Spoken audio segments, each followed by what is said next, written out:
ကျွန်တော်ကိုဆိုရင်ဒီမှာဆိုရင်တောက်နေရပဲဖြစ်ပါတယ်။ဟောဒါကငါဆိုရင်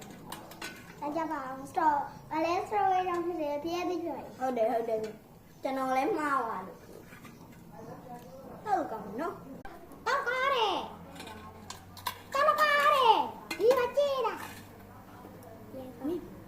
မင်းတို့တောက်ဘူးလားဟဲ့ဟမ်မင်းတို့တောက်ဘူးလားလို့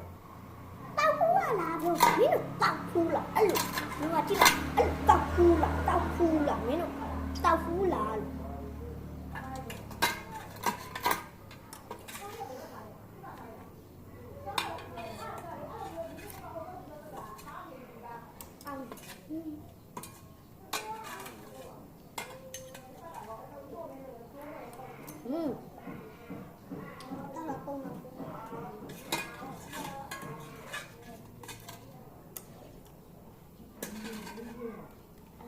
好，耶仔，大家吧，讲啊，我先点了，讲阿姨。